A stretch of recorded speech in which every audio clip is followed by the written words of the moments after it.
रही बात साध्वी की, तो मैं साध्वी नहीं हूँ।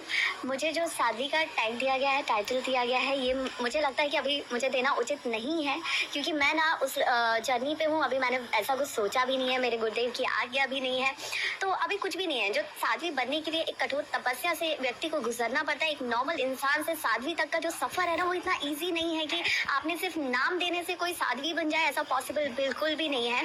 तो ना मेरा कोई संस्कार हुआ है, ना मैंने साध्वी के लिए कोई साधना की है, कोई तपस्या की है, ना दीक्षा ली है। तो अभी मेरी सिर्फ नॉर्मल एक गुरु दीक्षा हुई है, मंत्र दीक्षा हुई है, और मैं उसी को फॉलो कर रही हूँ। जब आप घर से निकले सब छोड़कर, यहाँ आपने कुछ सोचा होगा कि नहीं, अब जो बाहरी दुनिया है या दिखावट है, इसे त्यागना है। चूंकि आप फ्रीलांसर भी रह चुकी हैं, एज ए मॉडल भी काम कर चुकी हैं, और भी कई सारी चीज़ें आप कर चुकी होंगी। एकदम से ऐसा क्या ख्याल आया कि अब ये सब छोड़ के, अब मुझे ये जो आडंबर की दुनिया है, ये सब त्याग करके मुझे इस तरफ आगे बढ़ना चाहिए? देखिए, ये चीज़ ना मैं लाइक लास्ट 5 सालों से मैं थोड़ा सा टर्न मार रही थी। उस लाइफ को साइड थोड़ा कर रही थी, इस लाइफ की तरफ टर्न थोड़ा कर रही थी। बट लास्ट 2 साल में आई थिंक लाइफ बहुत ज़्यादा डाइवर्ट हुई है।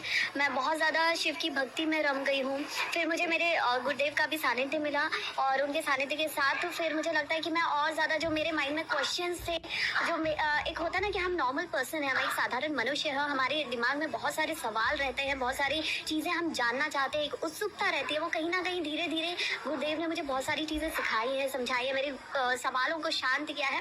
तो जब आप धीरे धीरे चीज़ों के बारे में जानने लगते हो, उनकी थोड़ी गहराई में थोड़ा सा उतरने लगते हैं, तो आप उसमें उतना इन्वॉल्व फील करते हैं। बहुत कम उम्र में ये सारी बाहरी जो चीज़ें हैं, दुनिया है, इसे त्याग देना, इस तरफ चल पड़ना, ये जो आप शुरू कर रही हैं, जिस तरफ आगे बढ़ रही हैं, ये कहीं ना कहीं आज के युवा के लिए भी बहुत सारे मैसेज देगा। आखिर आप क्या मैसेज देना चाहेंगे अपनी तरफ से? देखिए, मुझे लगता है मेरा, जब मैं सोशल मीडिया पे लास्ट 2 साल में वीडियोस बना रही थी, और मैं मोस्टली धर्म से जुड़ने के लिए, उसके बारे में बताने के लिए, अपनी संस्कृति के बारे में बताने के लिए मैं लोगों को बहुत ज़्यादा प्रेरित कर रही थी। तो अब मुझे लगता है कि लोग उसको समझ पा रहे हैं, लोग उसको जानना चाह रहे हैं। और अब सबसे ज़्यादा खुशी की बात यह है कि हमारे देश में ही नहीं, बल्कि विदेशों में भी अब सनातन धर्म की एक लहर चल रही है। लोग वहाँ पे भी विदेशियों से जुड़ना चाहते हैं, उसे समझना चाहते हैं, उसमें इन्वॉल्व होना चाहते हैं। वरना यूं ही नहीं, महाकुंभ, इस भव्य कुंभ में इतने विदेशी श्रद्धालुओं की भीड़ होती। आपने कई बार देखा होगा, इस राह पे चलते हैं तो अड़चनें काफ़ी सारी आती हैं। ज़रूरी नहीं है कि घर परिवार वाले हमारे सपोर्ट में खड़े हों, हमारे दोस्त हमारे सपोर्ट में खड़े हों। आपको कैसी अड़चनें आई हैं? आप वाकई में परिवार भी आपके साथ है कि नहीं? तू कर, हम तेरे साथ हैं। नहीं, मैं इस चीज़ में बहुत भाग्यशाली हूँ, बहुत लकी हूँ कि मेरी फैमिली हमेशा, जब मैं अपने प्रोफेशनल लाइफ भी जी रही थी और आज मैं इस अध्यात्म की राह पे भी हूँ, मेरी फैमिली ने मुझे हर जगह बहुत सपोर्ट किया है। इनफैक्ट मेरे बहुत क्लोज कुछ फ्रेंड्स हैं जो मुझे बार यही समझा रहे हैं कि देखो, जितने भी नेगेटिव कमेंट्स चल रहे हैं, नेगेटिव चीज़ें चल रही हैं, ट्रोलिंग चल रही है, उसको बिल्कुल तुम देखो ही मत, क्योंकि लोगों का काम है कुछ, आप अच्छाई की राह पे आगे बढ़ते हो तो लोग पीछे थोड़ा तो खींचते ही हैं। तो मेरे जितने अपने हैं, वो सब मुझे हर तरीके से सपोर्ट कर रहे हैं।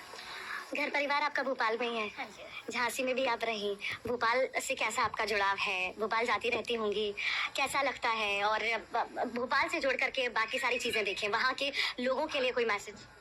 देखिए, मैं भोपाल में रही हूँ, मेरी स्कूलिंग, मेरा कॉलेज लाइफ सब भोपाल। इवन मैंने जो एंकरिंग की शुरुआत की थी, वो भी भोपाल से ही हुई थी। तो भोपाल से मेरा एक खासा जुड़ाव है ज़िंदगी का, क्योंकि आप अपनी रूट्स को नहीं भूलते हैं कभी भी।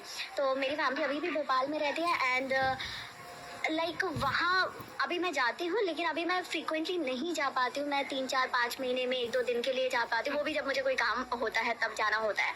तो भोपाल एक बहुत खूबसूरत शहर है, झीलों की नगरी है, सब जानते हैं। वहाँ के लोग भी बहुत प्यारे हैं, और वहाँ के लोग भी अब मुझे बहुत सपोर्ट कर रहे हैं, बहुत ज़्यादा। वहाँ से भी सपोर्ट आ रहे हैं, वीडियोज़ आ रहे हैं, बहुत सारी चीज़ें हो रही है। तो वहाँ के लोगों से जुड़ाव तो है। कोई नाम चर्चा में आता है तो सवाल भी बहुत सारे खड़े होते हैं। तो सवाल यहाँ पर ये भी है कि कई बार ये भी सवाल आते हैं, जैसे ट्रोलिंग की भी आपने बात कही, कुछ नेगेटिव भी आएंगे, पॉजिटिव भी आएंगे। ये भी है कि लाइमलाइट में आने के लिए सिर्फ ये है, या वाकई में आप इस राह पर और आगे बढ़ना चाहती हैं?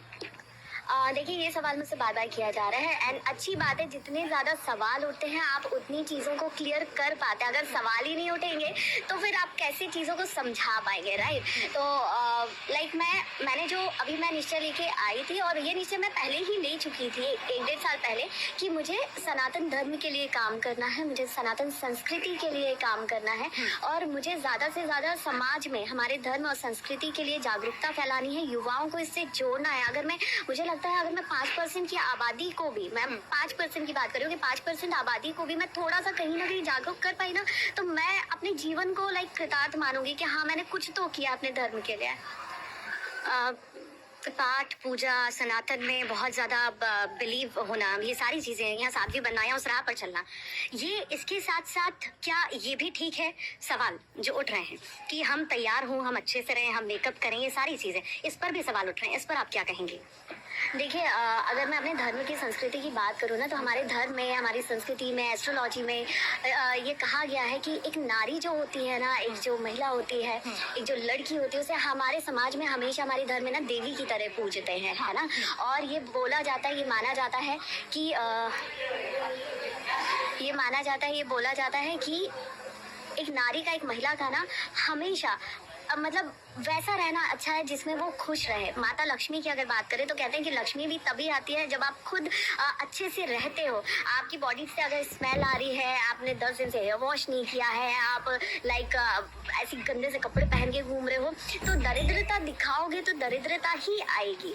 तो ये चीज़ हमारे वेद शास्त्रों में भी माना गया है। तो मेरे अगर काजल लगाने से, मेरे जो पावर वाले आईसाइट के लेंस है वो लगाने से और लिप बाम लगाने से अगर लोगों को लगता है मैं बहुत मेकअप कर रही हूँ, तो मैं उसके लिए क्या बोलूँ? पावर साइट के लिए आपने ये लेंसेज लगाए रखे हैं? मुझे चश्मा लगा हुआ है। मेरा पावर बहुत ज़्यादा है, जिसका इस साल आई थिंक सर्जरी होने वाली है, बिकॉज अभी तक मेरा पावर कांस्टेंट नहीं हो रहा था, इसलिए मेरी सर्जरी नहीं हो सकती थी। मैं ये सेम कलर के लेंस पिछले 15 साल से लगा रही हूँ। तो अब इस साल जब सर्जरी हो जाएगी तो मुझे चश्मा और लेंस दोनों की ज़रूरत नहीं रहेगी, और मुझे इंडियन ड्रेस पे मुझे कभी चश्मा लगाना अच्छा नहीं लगा है। ये 2 दिनों में जो पॉपुलैरिटी आपको मिली है, कैसा लग रहा है आपको? देखिए मीडिया की साथ की वजह से और महादेव के आशीर्वाद की वजह से, गुरुदेव के आशीर्वाद की वजह से ये जो पॉपुलैरिटी है, ये टाइम पे टाइम जहाँ मैं सिर्फ अपने रंग में रहती हूँ वहाँ से मुझे उठा के ट्रॉल कर दिया जाता है। ये केदारनाथ के टाइम पे भी बहुत ज़्यादा मेरे साथ हुआ है, जब पट खुले थे लास्ट ईयर, और ये अगेन फिर हुआ है। तो मैं इसे कहीं ना कहीं बहुत पॉजिटिव तरीके से ले रही हूँ, क्योंकि कहते हैं कि महादेव की इच्छा के बिना ना इस ब्रह्मांड में पत्ता भी नहीं हिल सकता, हवा भी नहीं चल सकती। तो ये जो कुछ भी हो रहा है उन्हीं के आशीर्वाद, उन्हीं की कृपा से हो रहा है, तो ये बुरा तो हो ही नहीं सकता। सुंदरता पर बहुत चर्चा है आपकी हो रही है, नाक, नक्श, आंखें, सब कुछ, हर जगह कि बहुत सुंदर है, बहुत सुंदर है। यहाँ पर महाकुंभ में जो साध्वी आई है, नहीं, हालांकि आपने क्लियर कर दिया अभी मैं साध्वी बनने की राह पर हूँ, साध्वी नहीं बन रही हूँ। सुंदरता को लेकर के क्या कहेंगे? देखिए सुंदरता, ये मुझे नहीं पता था कि मैं इतनी भी कोई खास अच्छी हूँ, जितना मुझे मीडिया के थ्रू और सोशल मीडिया के थ्रू पता चल रहा है। तो ये अच्छा भी है, लेकिन मुझे लग रहा है मुझे नजर भी लग रही है। ईश्वर की ये भी कृपा है कि कटकाठी, नाक, नक्श सब कुछ अच्छा दिया, सब उसी के लिए शुक्रगुजार हैं आप। बिल्कुल, मैं पूरी तरह से महादेव की, गुरुदेव की, हर चीज़ में मेरे माता पिता की शुक्रगुजार हूँ कि आज मैं जहाँ भी हूँ, जैसी भी हूँ, जिस तरीके से हूँ, और जैसे लोग मुझे देख रहे हैं, मेरी प्रशंसा कर रहे हैं, ये सब इनके बिना अधूरा रहता, होता ही नहीं ना। अब क्या लग रहा है आने वाले समय में कितना चैलेंजिंग रहने वाला है आने वाला समय आपका?